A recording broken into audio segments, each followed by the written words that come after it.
The quadratic formula is this third part of your chapter or section 1.4. So in the quadratic formula, before we get exactly to that, let's talk about the discriminant. The discriminant tells how many solutions the quadratic equation will have. Now, what is the discriminant? I forgot to write it on the board. Here it is. It's b squared minus 4ac. Now, once you determine what your discriminant is, if your number that you evaluated is less than 0, that means you have no real solutions. That's where the imaginary numbers come in. If your solution equals to 0, that means you have only one solution. And if your solution is greater than 0, that means you'll have two real solutions. So you have three different options of the type of solutions you will have for a quadratic equation. Because again, the discriminant determines the type of solutions your quadratic formula will have. So anyways, the standard form for an equation is ax squared plus bx plus c, correct? So in order for us to find the discriminant of this, my a would be 2, my b would be -5, and my c would be +5. So the discriminant is b squared minus 4ac. All I need to do now is to plug in my values. So again, since my b is -5, this will be -5 squared minus 4 times a, which is 2, and c, which is 5. Well, 5 squared will give me 25, and -4 times 2 will give me a -8, and -8 times 5 will give me a -40. So 25 minus 40 will give me a -15. So since my solution is less than 0, meaning it's -15, that means I will have only no real solution. Okay? So let's find the discriminant again. Sometimes you may find that your equation will not be in standard form. That's fine. Put your equation into standard form. This says -5x squared plus 1 equals to 4x. So that means I need to subtract this 4x from both sides first. So this will give me -5x squared minus 4x plus 1 equals to 0. Now my equation is set up in standard form. So my a would be -5, my b would be -4, and my c would be +1. So to find that discriminant, b squared minus 4ac, this would be -4 squared minus 4 times -5 times +1. So -4 squared will give me a +16. -4 times -5 will give me a +20 times another 1 is still +20. And what's 20 plus 16? 36. So since my answer is greater than 0, that means I will have two real solutions. So now let's get to the quadratic formula. The quadratic formula is x equals to -b plus or minus the square root of b squared minus 4ac all over 2a. Notice this b squared minus 4ac is your what? Your discriminant. So what better way to do it in a quadratic formula than by example? So this is a equals to +2, b equals to 1, c equals to -1. So if I plug this in, or actually you need to find your discriminant first. This will be b squared minus 4ac, so that I can know how many solutions I'll have. So this would be 1 squared minus 4 times 2 times -1. So 1 squared is just 1, minus 4, -4 times 2, which is -8, times another -1, which will give me a +8. And 8 plus 1 equals to 9.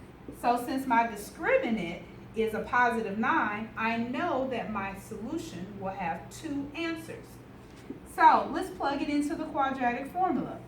So again, my b is 1, so the formula starts with a negative. So that would be -1 plus or minus the square root of, what was my discriminant? 9. All over 2 times, what was my A? 2. So, what's the square root of 9? Positive 3. So this will give me negative 1 plus or minus 3 over 4. Now again, when you have this plus or minus sign, that means that you have two separate solutions. So if we split this apart, this is really saying negative 1 plus 3 over 4 and negative 1 minus 3 over 4. So negative 1 plus 3 will give me 2, and that would be 2 over 4, but what is 2 over 4 reduced to? 1/2.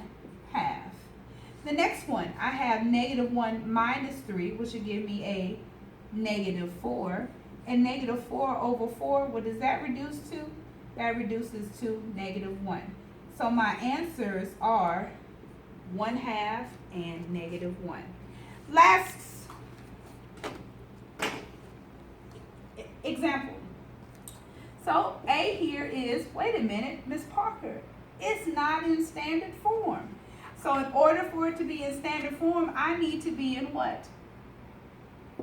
I need to move my 7 over. So this will give me 4x squared plus 4x minus 7 equals to 0. So now that I'm in standard form, I can find my discriminant first, which will tell me how many solutions I'll have. So my A here is 4, my B here is 4, and my C here is negative 7. So B squared minus 4AC, let's plug it in and find our discriminant. So that'll be 4 squared minus 4 times 4 times negative 7. So 4 squared will give me a positive 16. Negative 4 times negative 4 gives me a 16, right? And 16 times negative 7 will give me positive 112. Okay? So 16 plus 112 will give me 128. So now we need to plug this in because we know we have how many solutions? 2 solutions. So if we plug this into the quadratic formula, again, which is x equals to negative b plus or minus square root of b squared minus 4ac all over 2a. Again, my b here is positive 4, but the equation calls for a negative, so that would be negative 4 plus or minus. We already found the discriminant, which was 128, all over 2 times 4. So this will give me negative 4 plus or minus square root of 128 all over 8. So, can I reduce the square root of 128? I surely can. So you say how many times or what can go into 128? Well, I believe 36 and 4 can go into, am I right? Ms. Parker might be wrong. No. Let's see. 4 can go into 128.